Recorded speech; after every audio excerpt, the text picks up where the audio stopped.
Paris Olympics ನಲ್ಲಿ ಭಾರತಕ್ಕೆ ಮತ್ತೊಂದು ಪದಕ ಸಿಕ್ಕಿದೆ. ಒಲಿಂಪಿಕ್ಸ್ ಶೂಟಿಂಗ್ ಮಿಶ್ರ ಡಬಲ್ಸ್ ನಲ್ಲಿ ಮತ್ತೊಂದು ಕಂಚಿನ ಪದಕ. ಭಾರತಕ್ಕೆ ಎರಡನೇ ಪದಕ ಗೆದ್ದುಕೊಟ್ಟ ಮನು ಭಾಕರ್ ಸರಬ್ಜೋತ್ ಸಿಂಗ್ ಜೋಡಿ 10 ಮೀಟರ್ ಏರ್ ಪಿಸ್ತೂಲ್ ಮಿಶ್ರ ಡಬಲ್ಸ್ ನಲ್ಲಿ ಭಾರತದ ಜೋಡಿಗೆ ಕಂಚಿನ ಪದಕ ಒಲಿದಿದೆ. ಪ್ಯಾರಿಸ್ ಒಲಿಂಪಿಕ್ಸ್ ನಲ್ಲಿ ಇತಿಹಾಸವನ್ನ ಸೃಷ್ಟಿ ಮಾಡಿದ್ದಾರೆ ಭಾರತದ ಶೂಟರ್ಗಳು. ದಕ್ಷಿಣ ಕೊರಿಯಾ ಜೋಡಿ ವಿರುದ್ಧ ಗೆದ್ದು ಬೀಗಿದ ಮನು ಸರಬ್ಜೋತ್ ಸಿಂಗ್ ಪ್ಯಾರಿಸ್ ಒಲಿಂಪಿಕ್ಸ್ ನಲ್ಲಿ ಎರಡನೇ ಪದಕಕ್ಕೆ ಮನು ಭಾಕರ್ ಮುತ್ತಿಟ್ಟಿದ್ದಾರೆ.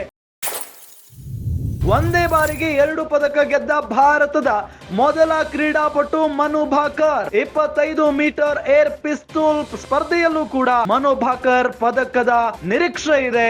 ಪ್ಯಾರಿಸ್ ಒಲಿಂಪಿಕ್ಸ್ ನಲ್ಲಿ ಭಾರತಕ್ಕೆ ಮತ್ತೊಂದು ಪದಕ ಬಂದಿರೋದು ನಿಜಕ್ಕೂ ಕೂಡ ಇದು ಭಾರತೀಯರೆಲ್ಲರಿಗೂ ಕೂಡ ಹೆಮ್ಮೆಯ ಸಂಗತಿ. ಒಲಿಂಪಿಕ್ಸ್ ಶೂಟಿಂಗ್ ಮಿಶ್ರ ಡಬಲ್ಸ್ ನಲ್ಲಿ ಮತ್ತೊಂದು ಕಂಚಿನ ಪದಕ ಈಗ ಬಂದಿದೆ ಭಾರತಕ್ಕೆ. ಎರಡನೇ ಪದಕ ಇದು. ಎರಡನೇ ಪದಕವನ್ನ ಗೆದ್ದು ಕೊಟ್ಟಿದ್ದಾರೆ ಮನು ಭಾಕರ್ ಸರಬ್ಜೋತ್ ಸಿಂಗ್ ಜೋಡಿ. 10 ಮೀಟರ್ ಏರ್ ಪಿಸ್ತೂಲ್ ಮಿಶ್ರ ಡಬಲ್ಸ್ ನಲ್ಲಿ ಭಾರತದ ಜೋಡಿಗೆ ಕಂಚಿನ ಪದಕ ಒಲಿದಿದೆ. ಪ್ಯಾರಿಸ್ ಒಲಿಂಪಿಕ್ಸ್ ನಲ್ಲಿ ಇತಿಹಾಸವನ್ನ ಸೃಷ್ಟಿ ಮಾಡಿದ್ದಾರೆ ನಮ್ಮ ಭಾರತದ ಹೆಮ್ಮೆಯ ಶೂಟರ್ಗಳು.